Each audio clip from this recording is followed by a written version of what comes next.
Pessoal, foram bastante pedidos, né, em relação ao que é a desidrose. Então eu resolvi fazer esse vídeo, até me espantei, né, pelo pessoal interessado em saber o que é desidrose. Então vamos lá. Primeira coisa, então, para ficar bem simples, né, entre aspas aí. Desidrose vai ser um eczema, né, entenda-se dermatite, já que são sinônimos. E o que é um eczema ou uma dermatite? É alguma lesão na pele, vou falar bem dessa maneira, certo? Que vai ser caracterizada por o quê? Qualquer tipo de dermatite. Eu vou ter então vermelhidão nessa pele, eu vou ter coceira nessa pele e vou ter desconforto, tá? Vou ter uma inflamação nessa pele que vai ter esses sintomas aí, esses comemorativos. Então, o primeiro conceito sobre desidrose é considerado assim um eczema ou uma dermatite. Os locais que mais vai acometer são as mãos e os pés, muito mais as mãos que os pés. E as lesões clínicas, né, o que marca muito a desidrose são vesículas ou bolhas. Qual que é a diferença? É o tamanho. Vesículas são menores e bolhas são um pouquinho maiores. E também pelo quadro ser muito pruriginoso, ou seja, dá muita coceira. Também que a gente tem uma classificação para desidrose, a gente vai ter 5 tipos, certo? Então a gente vai ter a desidrose simples, a desidrose bolhosa, a desidrose hemorrágica, a dermatite eczematosa, como é que é o nome dela ainda? Dermatite eczematosa, hiperqueratósica das mãos, estou tentando relembrar, e a reação tipo ID, que é uma reação à distância, tá, gente? São esses os 5 tipos, mas isso é mais, como é que eu vou falar para vocês? Mais teórico, mas eu resolvi trazer aqui, já que é para fazer um vídeo, vamos fazer bem feito. Então, se eu falar para vocês que a gente sabe ao certo, até quem só estuda os eczemas, a causa das desidroses, né, é mentira, tá? Então tem algumas hipóteses mais aceitas, certo? O que é certeza sobre a desidrose? Que daí os autores todos convergem aí nesse assunto, que é uma síndrome reacional a alguma coisa que está acontecendo no corpo, tá?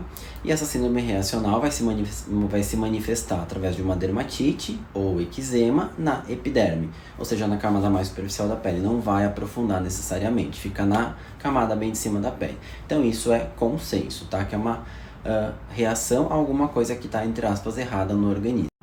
E na minha opinião, mesmo investigando, né, tô falando da minha prática, já que desidrose é bem comum, a maioria é idiopática. A gente investiga e não descobre a causa ou acaba colocando como estresse, que é os que os pacientes relatam. Eu tava bem, doutor, tive algum episódio de estresse, as lesões começaram, aquelas bolinhas super pruriginosas, aquelas bolinhas que coçam, começaram pra caramba, é isso que eu escuto mais, certo?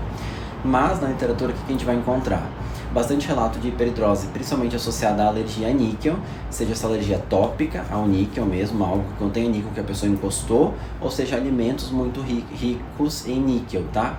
Como ostras, chás, entre outros aí. Não me lembro os outros que tem mais níquel, tá? Esses são os que vêm à cabeça de início.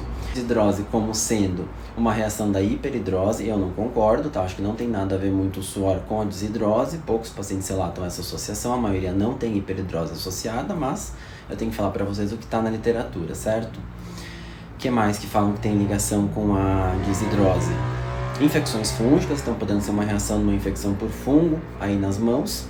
E outros colocam como uma reação à distância, que a gente chama na dermatologia de IDE, ou seja, IDE. Ou seja, eu tô com alguma coisa na pele, pode ser na perna, por exemplo, e vai se manifestar em forma de desidrose nas mãos. Como isso acontece, ninguém sabe, ninguém viu, mas está relatado, certo? É estranho, mas é assim que acontece, tá? Uma reação super à distância de algo que está realmente anormal em qualquer lugar do corpo, tá?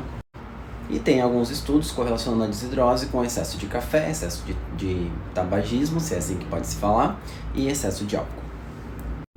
Então, acho que eu já falei no início do vídeo, né? O que marca a doença vão ser aquelas vesículas, né? Aquelas bolinhas pequenininhas ou maiores até, nas palmas, mas principalmente acho que o que marca são o dorso e a lateral dos dedos, principalmente de mãos.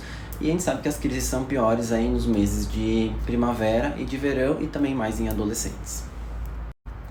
E o tratamento, a gente pode lançar mão de vários artifícios aí, de várias drogas aí. Olha, agora que o meu botão tá aberto. De várias drogas aí para tratamento, né? Desde corticoides tópicos, não fechou direito. Desde corticoides tópicos, desde imunomoduladores, imunossupressores, vai depender de como essa desidrose vai se apresentar, né? É a forma bolhosa, é a forma hemorrágica, é uma reação tipo ID. Eu sei a causa, eu investiguei, eu descobri a causa dessa desidrose, ou permaneceu como uma causa idiopática. Se tem algum gatilho identificável, a gente vai afastar aquele gatilho, né? Primeira coisa do tratamento é afastar. Se eu tenho uma alergia a níquel, foi comprovado que é o níquel que está causando a desidrose daquele paciente, eu afasto, pronto, resolveu a doença, não vai ter mais contato com o níquel. Mas muitas vezes as coisas não são assim tão fáceis, bem pelo contrário, são muito difíceis, né? Na maioria dos casos, falando da minha prática, eu investigo bastante e a gente não descobre a causa, tá?